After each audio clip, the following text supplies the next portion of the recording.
I certainly want to begin by thanking you all for being here. As you just heard from Amy, the announcement is that I am giving the Philadelphia Media Network, consisting of the Inquirer, Daily News, and Philly.com, to a newly created Institute for Journalism in New Media. And I want to go a little bit in the background, just to explain why all this happened. Years ago, I came from New York to practicing law to work for Walter Annenberg when he owned a company called Triangle Publications. Included in that group was the Inquirer and Daily News. And my offices were at 400 North Broad Street. Short-lived as a lawyer, I became head of a teenage girls magazine called 17. So you can imagine how well equipped I was to take over a teenage girls magazine. But anyway, and then also I was in charge of cable television.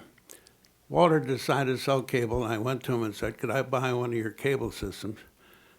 And he said, you can, Jerry, but do you have any money?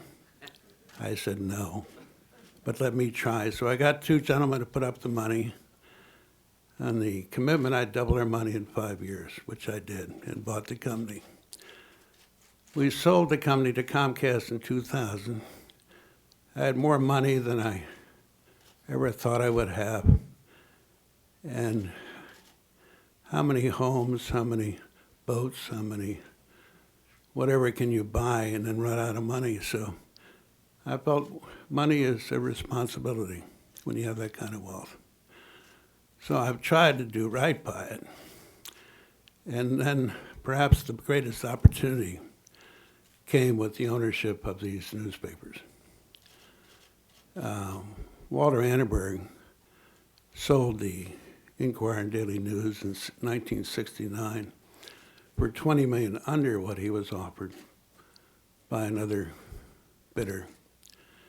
And he greatly admired John Knight, and he wanted to put it in good hands.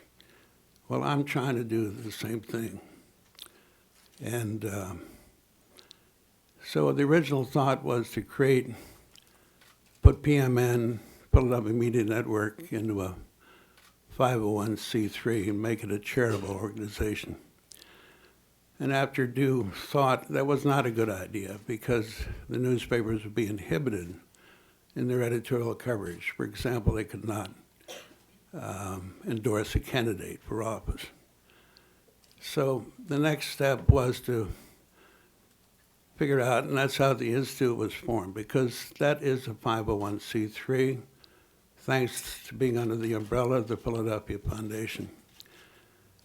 And organizations can make grants to the Institute as a 501c3, whereas they could not give directly to PMN because that's a for-profit organization.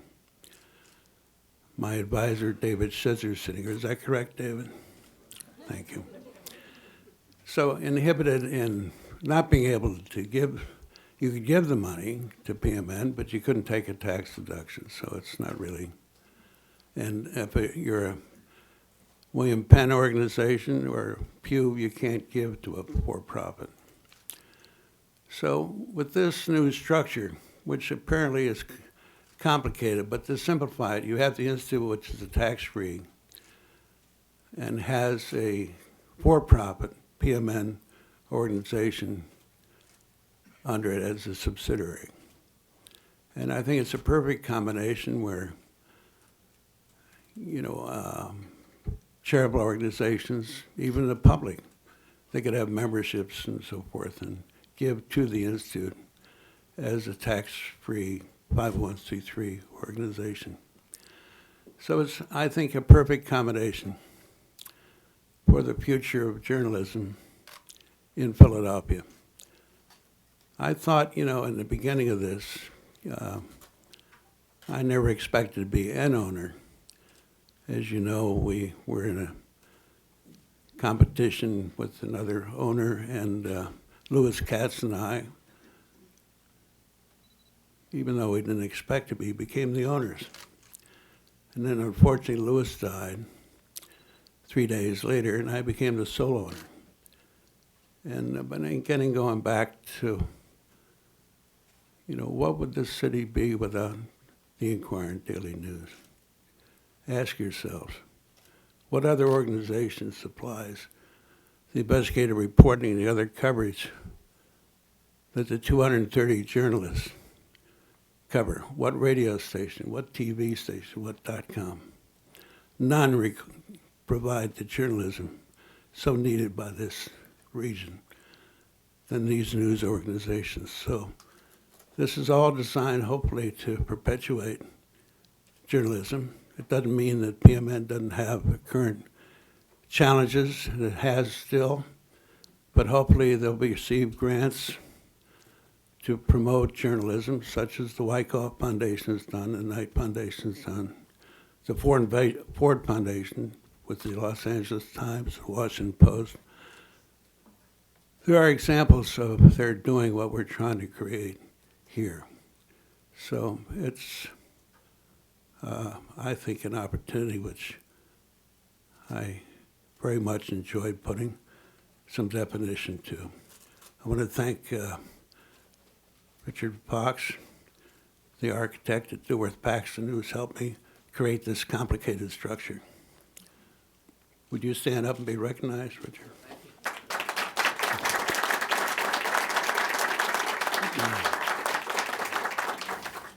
And we have some members of the Board of Managers of the Institute here. Sarah Bartlett, would you stand up? And David Schizer. Who else? Anybody else here? David Ross. Oh, yes, Dan Boardman. Head of Journalism School at Temple. David Haas, did you want to say a word or two? Roz Reamer is Vice Provost at Drexel. So. And also, we have the PMN board representatives here. Would you all please stand up and be recognized?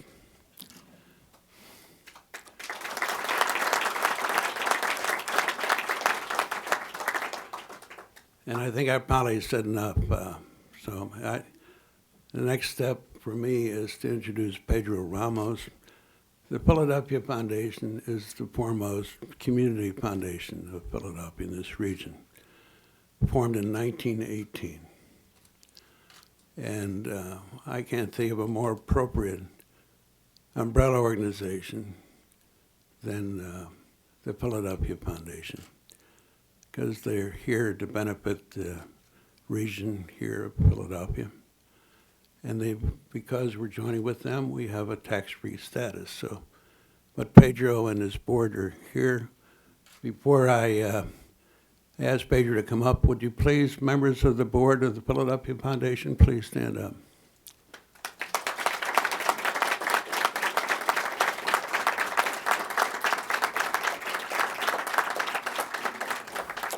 So you can see this is a Philadelphia community venture. So thank you. And with that, Pedro, thank you very much. Will you please come forward?